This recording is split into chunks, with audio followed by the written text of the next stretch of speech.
Yerusalem 21 Juni 2025. Rudal balistik Sejil milik Iran menghantam beberapa titik penting di wilayah Israel dini hari tadi.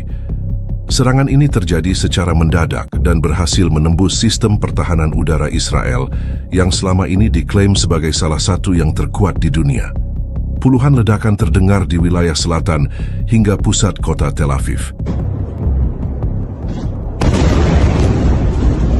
Pihak militer Israel awalnya menyatakan bahwa sistem Iron Dome dan Arrow telah diaktifkan, namun data di lapangan menunjukkan kebalikannya. Iron Dome-nya aktif, tapi kayaknya aktif nonton doang, kata seorang warga yang menyaksikan rudal melintas tanpa satu pun dicegat. Ledakan menghancurkan sejumlah fasilitas strategis termasuk pangkalan militer, jaringan komunikasi, dan pembangkit listrik. Korban jiwa dilaporkan mencapai ratusan. Rumah sakit penuh, sementara pasukan pertahanan sipil terlihat kewalahan. Beberapa warga bahkan menyebut situasinya lebih kacau daripada antrean konser di Tel Aviv.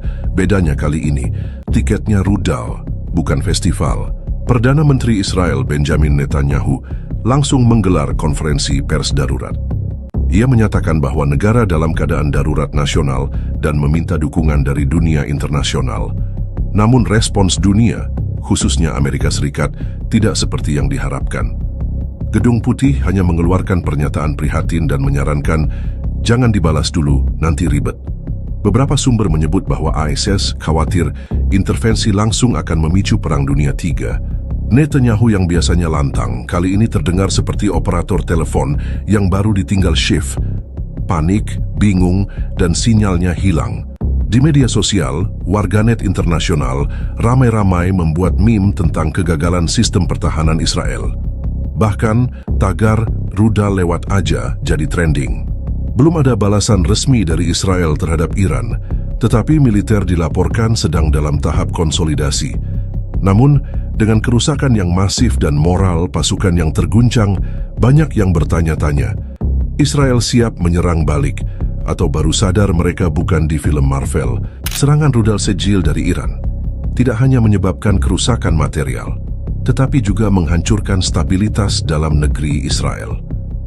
Laporan resmi menyebut lebih dari separuh wilayah Israel mengalami kehancuran signifikan. Dari infrastruktur militer, jaringan listrik, hingga fasilitas kesehatan, semua terdampak parah. Kondisi ini memicu gelombang kepanikan nasional. Hingga sore ini, tercatat lebih dari 400 bangunan publik rusak berat dan 120 instalasi militer lumpuh total. Salah satu markas pertahanan bahkan hilang dari radar, bukan karena disembunyikan, tapi karena sekarang sudah jadi kawah. Kementerian Dalam Negeri menyebut situasi darurat ini sebagai tantangan terbesar sejak berdirinya negara, sementara warga menyebutnya bencana paling konyol dalam sejarah keamanan Israel. Di beberapa kota besar seperti Haifa dan Beersheba, terjadi aksi penjarahan dan bentrok antar warga yang berebut suplai makanan dan air bersih. Pasukan keamanan terlihat kelelahan dan tidak terkoordinasi. Bahkan ada satu unit polisi yang dilaporkan salah arah saat patroli dan malah menjaga pom bensin kosong selama 6 jam. Pemerintah menerbitkan kebijakan lockdown darurat, namun tanpa dukungan logistik yang memadai. Banyak warga yang justru memilih keluar rumah untuk mencari tempat aman karena tempat pengungsian penuh dan kekurangan pasokan. Seorang warga Tel Aviv berkata, "Kami disuruh diam di rumah, padahal rumah saya sekarang atapnya sudah pindah ke Lebanon." Lembaga penyiaran nasional mengalami gangguan siaran dan informasi resmi sulit diakses. Hoax serta informasi simpang siur menyebar di media sosial. Kondisi ini mendorong rakyat percaya pada pesan suara WhatsApp lebih dari pernyataan resmi Netanyahu. Sementara itu, jaringan transportasi nasional lumpuh.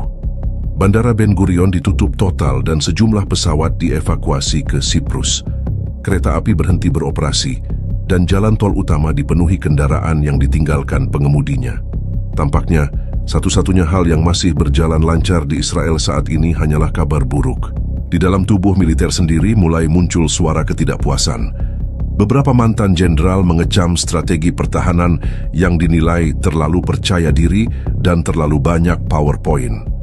Mereka menyatakan sudah memperingatkan risiko serangan ini sejak lama. Tapi seperti biasa, yang dibaca hanya slide pembukaan dan ditutup dengan tepuk tangan palsu. Oposisi politik memanfaatkan momen ini untuk menyerang Netanyahu.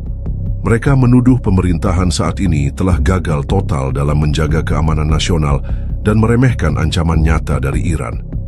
Israel selama ini sibuk membangun tembok, tapi lupa bahwa rudal itu tidak pakai tangga. Ujar salah satu anggota parlemen oposisi. Kondisi ini membuat kepercayaan publik terhadap pemerintah anjlok tajam. Survei darurat yang dilakukan oleh lembaga lokal menunjukkan lebih dari 65% rakyat Israel menganggap pemimpin mereka tidak siap, tidak becus, dan terlalu sering menyalahkan pihak lain. Di tengah kehancuran yang melanda, Perdana Menteri Israel Benjamin Netanyahu dilaporkan dalam kondisi tertekan berat dan panik. Sumber internal dari kantor Perdana Menteri menyebut Netanyahu langsung menghubungi sejumlah pemimpin dunia memohon bantuan militer darurat dan intervensi diplomatik. Namun tanggapan yang diterima justru jauh dari harapan. Pemerintah Israel dilaporkan pertama kali menghubungi Amerika Serikat. Panggilan dilakukan 3 kali dalam waktu 2 jam, namun jawaban dari Washington tidak sesuai ekspektasi. Seorang staf Gedung Putih disebut hanya berkata, "Kami sedang rapat soal ekonomi, bisa nanti sore?" Lalu menutup telepon dengan cepat seperti dihindari sales kartu kredit. Sementara itu, kontak ke Prancis, Jerman, dan Inggris juga tidak membuahkan hasil. Mayoritas negara memilih untuk tidak mencampuri konflik, khawatir akan memicu eskalasi besar dengan Iran. Bahkan dari Uni Eropa hanya muncul pernyataan standar, "Kami mendesak semua pihak untuk menahan diri." Sebuah kalimat yang juga digunakan saat ada keributan di stadion bola, bukan ketika negara sedang dihantam rudal. Netanyahu disebut semakin frustrasi ketika menyadari bahwa sekutu yang selama ini dibanggakan justru bersikap dingin. Dalam rapat darurat kabinet, ia sempat menggebrak meja dan menyatakan, "Kita tidak bisa sendirian." Namun, respon dari salah satu menterinya dilaporkan hanya berupa diam. Sebelum akhirnya bertanya, "Jadi kita harus buka YouTube tutorial bertahan dari perang nuklir, Pak?" Upaya mencari dukungan juga dilakukan melalui jalur diplomasi PBB, namun hasilnya juga nihil. Dewan Keamanan masih terpecah dalam menyikapi konflik Iran-Israel dan mayoritas anggota tampaknya enggan mempercepat sidang darurat. Bahkan perwakilan Tiongkok dan Rusia dilaporkan justru sedang berdebat soal agenda lain, seperti siapa yang lebih kuat antara Batman dan Iron Man. Kondisi Netanyahu sendiri menjadi bahan sorotan di media. Beberapa media internasional bahkan mempublikasikan foto dirinya dalam kondisi letih dan bingung di ruang krisis, dengan wajah yang jauh dari citra tegas yang biasa ia tunjukkan. Warganet menyebutnya Netanyahu versi low battery dan menjadikan fotonya meme dengan caption, "Ketika kamu sadar semua temanmu cuma datang pas kamu punya wifi." Sementara itu, tekanan dari rakyat dan oposisi semakin besar. Desakan agar Netanyahu mundur mulai bermunculan, namun sang Perdana Menteri menegaskan bahwa ia tidak akan meninggalkan jabatannya di tengah krisis. "Saya akan tetap memimpin," ujarnya, meski dari nada suara dan ekspresi wajah. Terlihat jelas bahwa yang ia butuhkan bukan panggung, tapi pelukan. Upaya Israel untuk menggalang koalisi internasional dalam menghadapi Iran diprediksi akan menemui jalan buntu. Negara-negara besar saat ini lebih fokus menghindari potensi pecahnya konflik global ketimbang membantu secara langsung. Bahkan salah satu diplomat asing dikabarkan berkata, "Kami dukung Israel sepenuhnya, selama dari jauh dan tanpa biaya." Pemerintah Amerika Serikat secara resmi menyatakan tidak akan terlibat secara langsung dalam konflik Iran-Israel. Pernyataan tersebut disampaikan oleh juru bicara Gedung Putih dalam konferensi pers pagi ini, menegaskan bahwa AUS memilih jalur diplomatik dan tidak akan mengirim pasukan maupun dukungan militer untuk Israel. Keputusan ini mengejutkan banyak pihak, terutama di Israel yang selama ini mengandalkan Washington sebagai sekutu utama. Ini adalah konflik regional yang sangat kompleks dan berpotensi memicu eskalasi global. "Kami tidak ingin mengambil langkah yang bisa membuka jalan menuju Perang Dunia Ketiga," ujar juru bicara Gedung Putih. Dengan kata lain, "Selamat berjuang, kami akan nonton dari balkon sambil makan popcorn." Netanyahu, yang selama ini menjadikan hubungan dengan Arini Sam sebagai pilar utama kebijakan luar negerinya, tampaknya terpukul dengan pernyataan tersebut. Sumber di internal kabinet menyebut bahwa PM Israel sempat berteriak, "Mereka janji akan bantu kita." Namun, seperti cinta jarak jauh, janji itu ternyata cuma berlaku selama tidak ada rudal yang terlibat. Media di Israel menanggapi keputusan ini dengan kritik tajam. Beberapa menyebutnya sebagai bentuk pengkhianatan terhadap aliansi strategis, sementara lainnya menyebut bahwa keputusan AS sepenuhnya realistis. AS bukan meninggalkan Israel, mereka cuma ingat bahwa punya utang luar negeri triliunan dan perang baru bukan ide bagus saat bunga pinjaman kayak roller coaster, tulis seorang komentator politik.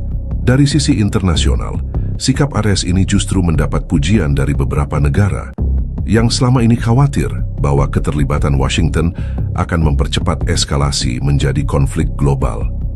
Di Eropa, banyak negara menyambut baik langkah AS yang dinilai menahan diri dan menghindari kegilaan kolektif. Tapi warga Israel menyebut ini sebagai menahan diri sambil ngumpet di belakang meja. Iran sendiri belum merespons secara resmi keputusan AS, namun media pemerintah Iran dengan cepat memanfaatkan momen ini sebagai propaganda kemenangan moral. Salah satu presenter TV Iran bahkan berkata, ternyata Israel bukan cuma sendirian, tapi juga ditinggalin. Kondisi di Israel pun makin tidak stabil. Dengan tidak adanya bantuan militer asing, seluruh beban pertahanan kini berada di tangan internal. Pasukan cadangan diperintahkan untuk siaga penuh, namun krisis logistik dan kerusakan infrastruktur membuat mobilisasi menjadi lambat. Seorang analis militer mengatakan, Israel saat ini seperti pemain bola tanpa sepatu, tanpa wasit, dan gawangnya sudah dibakar. Oposisi dalam negeri menyerukan pembentukan pemerintahan darurat nasional, namun Netanyahu menolak, bersikeras bahwa pemerintahan saat ini masih mampu mengatasi situasi. Sayangnya, pernyataan itu dibacakan di tengah suara ledakan baru di latar belakang, membuat suasananya lebih mirip reality show daripada pidato.